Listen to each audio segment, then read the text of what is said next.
Good morning, everyone. Let me start chapter number 9 Central Orbit. Last time we are discussing some examples based on central orbit where central force is given and we find equation of path and angle. Now come to example number 4. Statement is prove that the time required to describe an arc of the parabola under the action of force to the focus starting from the nearest end of the axis is given by this, where a is the apsidal distance and theta is measured from the axis. ठीक है, अब यहाँ एक बार देखते हैं क्या given है. First of all एक तो हमें फोर्स गिवन है, तो फोर्स को हम एफ से रिप्रेजेंट करते हैं, सो एफ की value mu into you square. Next हमें प्रूव करना है time required to describe an arc of parabola. तो फर्स्ट ऑफ ऑल हम एक पैराबोला कंसीडर कर ले. वैसे तो पैराबोला की 4 स्टैंडर्ड फॉर्म्स होती हैं, तो इसमें आप कोई भी एक कंसीडर कर सकते हो. So I have consider this X axis Y axis और ये मैंने पैराबोला कंसीडर किया टूवर्ड्स राइट. अब इस पैराबोला का एक आर्क कंसीडर करना है, तो ये एक इसका पार्ट कंसीडर कर लेते हैं ओ ए. इस तरीके से कंसीडर करना है that particle starting from the nearest end of the axis. particle जो है वो एक्सिस के नियरेस्ट पॉइंट से नियरेस्ट एंड से स्टार्ट करता है. तो इस केस में ये आपकी एक्सिस होती है जिसके अबाउट ये पैराबोला लाई कर रहा है, तो उसका नियरेस्ट एंड होगा O. So particle starts from O and moves up to A. तो इस केस में ओ से ए तक मूव करने के लिए जो से टाइम लगेगा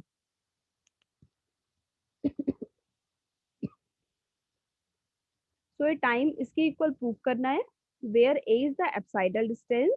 पॉइंट आपको एप्स गिवन है और उसके लिए डिस्टेंस आपको ए गिवन है and theta is measured from the axis and theta हमें एंगल गिवन है. ठीक है. नाउ जब भी हमें एंगल थीटा या टाइम टी फाइंड आउट करना होता है, then we will use the formula R square D theta by D T equal to H for finding theta and T.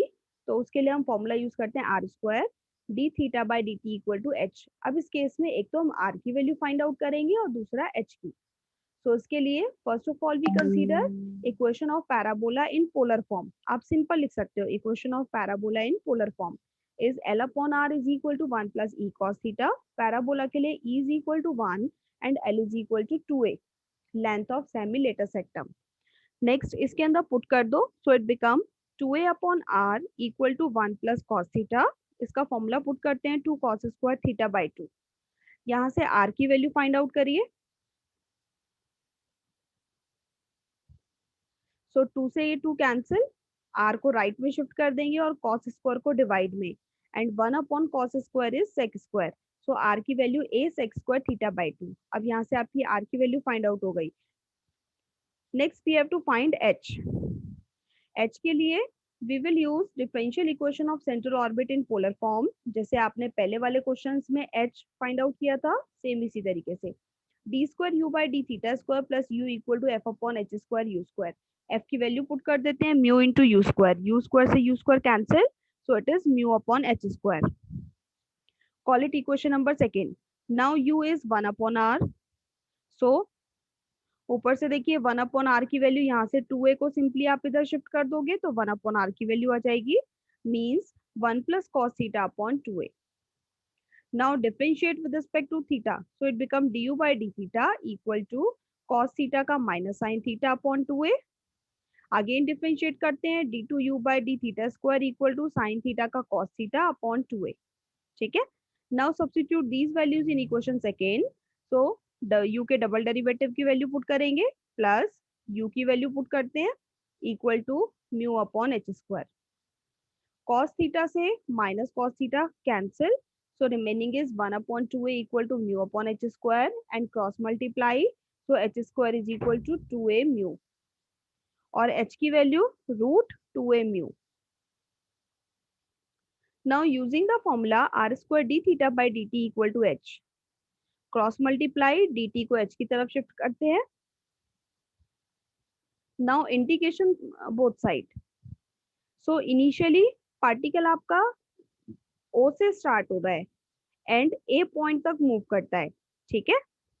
So dt का इंटीग्रेशन t हो जाएगा and this is equal to integration r square D theta. अब यहाँ हमें limit apply करनी होगी, अगर आप लिमिट नहीं भी अप्लाई करते हैं तो भी value in terms of theta आएगी और वो से मैच हो जाएगी। बट इसमें आप लिमिट अप्लाई करेंगे, अगर लिमिट अप्लाई नहीं करते हैं तो उसमें फिर आप कांस्टेंट सी लेके चलेंगे और उसमें हम कंडीशन चूज करेंगे when t is equal to 0, theta 0, वहां से c की वैल्यू 0 हो जाएगी and we get the answer. या फिर आप लिमिट अप्लाई कर सकते हैं इंटीग्रेशन फ्रॉम 0 से थीटा। ओ पॉइंट पर एंगल 0 और ए पॉइंट के लिए एंगल थीटा। ठीक है, नेक्स्ट आर की वैल्यू पुट करते हैं। आर की value from equation 1 a sec square theta by 2, so it become a square sec 4 theta by 2 d theta। A square constant outside, sec की power 4 को लिख सकते हैं sec square into sec square. ठीक है, और एक सेक स्क्वायर को और आप चेंज कर दो, यहाँ से थोड़ा सा मैंने डिफरेंट करके किया है, एक सेक स्क्वायर को हम चेंज कर लेते हैं 1 plus ten square. Now tan theta by 2 को z पुट करिए, सो बोथ साइड डिफरेंशिएशन, 10 का होता है sec square theta by 2, theta by 2 को अगेन करेंगे into 1 by 2 equal to d theta equal to d z. Now substitute the value, so it become integration a square 1 plus z square और sec square theta by 2 की value यहाँ से find out कर लेंगे, 2 को right में shift कर दीजिए 2 dz। ठीक है, नाउ 2 और a स्क्वायर कांस्टेंट आउटसाइड, 1 का इंटीग्रेशन z और z स्क्वायर का z cube by 3। Further z की वैल्यू पुट करते हैं 10 theta by 2, so it become 10 theta by 2 plus 1 by 3 10 cube theta by 2। Left side में आपका h इंटू टी था, यहाँ से t की वैल्यू के लिए h को राइट में शिफ्ट कर दो, so it become 2a square upon h और ये ब्रैकेट सेम आ जाएगा। h की वैल्यू पुट कर देते हैं root 2a mu. Now match from the question, question में जो हमें गिवन इससे मैच करिए, ये ब्रैकेट आपका मैच कर रहा है बट अभी यहाँ रूट में दे रखा है 2a क्यूब अपॉन म्यू, सो उसके अकॉर्डिंग 2 से ये रूट 2 कैंसिल होगा तो ऊपर रिमेनिंग रूट 2 रहेगा। ए स्क्वायर, ए से जब आप इसे कैंसिल करोगे तो इसे रूट के अंदर शिफ्ट करो, ए स्क्वायर को, ए स्क्वायर को रूट के अंदर शिफ्ट करते हैं, इट बिकम ए की पावर 4 और उससे एक ए कैंसिल होगा, so remaining is a cube और डिवाइड में mu. So this complete factor is in under root 2a cube upon mu और ये ब्रैकेट वाली term as it is, so this is the value for t and this is the result which we have to prove, hence prove the result।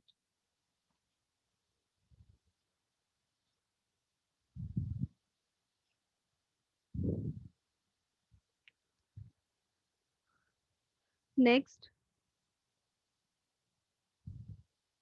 come to example number 9। अभी जैसे हमने starting के questions किए थे first second third fifth, इन सभी के अंदर आपको फोर्स गिवन था, सेंट्रल फोर्स या सेंट्रल एक्सेलरेशन, और उसी के साथ पॉइंट हमें एप्स गिवन होता है जिसके लिए वेलोसिटी या तो गिवन होती है या फिर हम फाइंड आउट कर लेते हैं। And next we are finding equation of path. ठीक है, अब ये आपकी टाइप 2 की प्रॉब्लम है, इसके अंदर भी आपका सेंट्रल फोर्स या सेंट्रल एक्सेलरेशन गिवन होगा बट पॉइंट एप्स गिवन नहीं होता। अगर पॉइंट एप्स गिवन होता है then we use the condition du by d theta is 0, but अगर पॉइंट एप्स गिवन नहीं है तो उसके प्लेस पे इसने एंगल गिवन किया होगा, एंगल ऑफ प्रोजेक्शन, और उसकी हेल्प से हम वैल्यू फाइंड आउट करते हैं। ठीक है, so let us see, this example is most important. इस टाइप के एक दो क्वेश्चंस एक्सरसाइज के हैं जो जनरली आते हैं। So statement is a particle acted upon by a central force, actually इसने यहाँ सेंट्रल रिपल्सिव फोर्स लिखा है बट जो उसने सॉल्यूशन में यूज किया है तो फोर्स पॉजिटिव लेके चल रहा है, बट अगर फोर्स रिपल्सिव होता है then it must be negative, तो इसलिए हम यहाँ कंसीडर करें simple central force. A particle acted upon by a central force mu into u cube is projected with this velocity at an angle this with its initial distance a from the center of force, then show that its orbit is the equiangular spiral with this equation। अब इस case में एक तो हमें central force given है, तो central force को हम एफ से डिनोट करते हैं, so let F be the central acceleration या सेंट्रल फोर्स, सो एफ की value mu into u cube.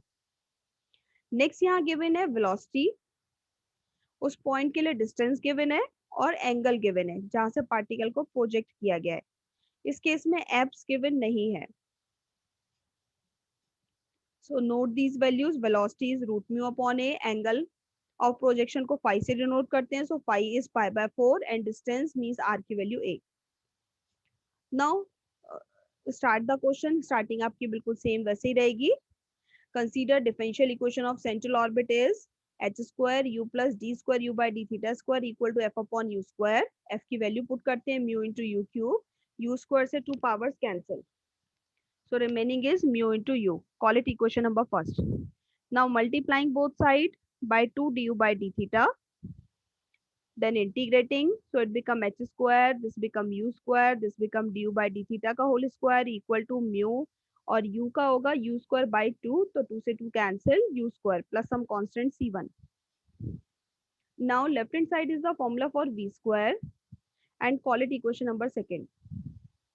अब इस केस में इसने यहाँ लिखा है initially at an apse, but apse point given नहीं है क्वेश्चन में, so you can not write at an apse, और एप्स पॉइंट नहीं है तो इसलिए हम ये कंडीशन भी यूज नहीं कर सकते that D u by D theta is 0। ठीक है। Now is in this case, अब इस केस में आपको वेलोसिटी गिवन है, एच गिवन है, यू गिवन है, but D u by D theta हमें 0 गिवन नहीं है, तो उसकी वैल्यू के लिए use the result P is equal to R sin phi. P is equal to R sin phi. Next R की वैल्यू पुट कर दो और phi की वैल्यू, R की value A, angle is pi by 4, sin pi by 4 is 1 by root 2, so it is A by root 2, P की value आ गई। now using the result 1 upon P square equal to U square plus du by d theta का whole square, यहाँ P की value put करते हैं, so नीचे आपका P square बनेगा A स्क्वायर बाय 2, और ये 2 ऊपर शिफ्ट होके it is 2 upon A square. So यहाँ से इसकी वैल्यू पुट कर दीजिए, इसकी वैल्यू आ गई, इस फैक्टर की value. Now use all these values in equation 2। So equation number 2 means v square की वैल्यू पुट करते हैं, v square is mu upon A square equal to h square, और इस फैक्टर की कंप्लीट वैल्यू आ जाएगी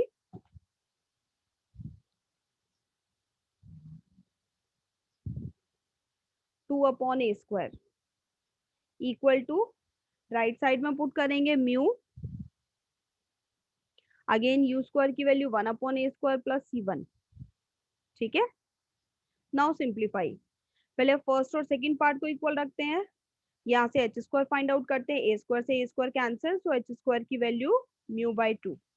then first और last वाले पार्ट को इक्वल रखेंगे, तो यहाँ से म्यू अपॉन ए स्क्वायर कैंसिल हो जाएगा, so c1 is 0।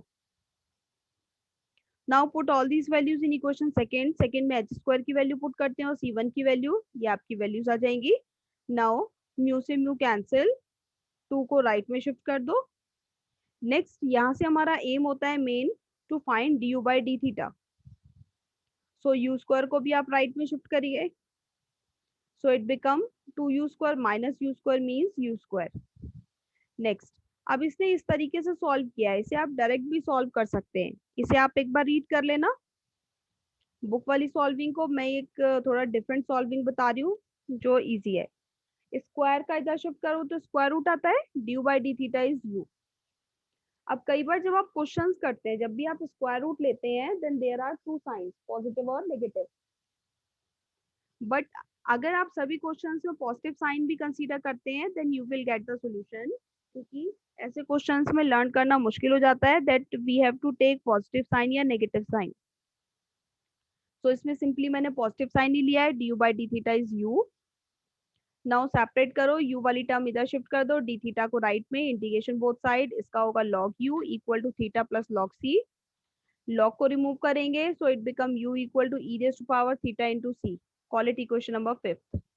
Now c is a constant, इसकी वैल्यू फाइंड आउट करनी है, तो वैल्यू पुट करते हैं, initially theta 0 and u is 1 upon a, so इसमें पुट करते हैं, it become 1 upon a is equal to e की power theta into c, e की पावर 0 इंटू c, e की पावर 0 इज 1, सो c की value 1 upon a।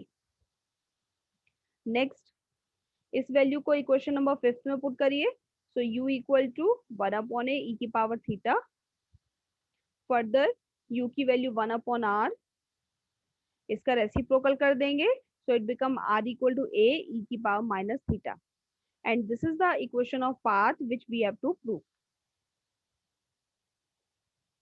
So the main difference in this question is point is not given as an apps. Point आपको apps given नहीं है, उसके place पे angle given है. तो इसमें जब हम एप्स की कंडीशन यूज करते हैं तो हम डायरेक्टली चूज करते हैं d u by D theta zero. But अब इसकी जगह हम यहाँ से यूज करेंगे p is equal to r sine five. इसमें आर और फाइव की वैल्यू पुट करके पी की वैल्यू आ जाएगी. देन इस रिजल्ट की हेल्प से इस फैक्टर की वैल्यू आ जाएगी, फिर आप उसमें पुट करके सॉल्व करेंगे. ठीक है. So I hope this example will be clear to you. इससे रिलेटेड एक्सरसाइज के question we will discuss in next lecture. Till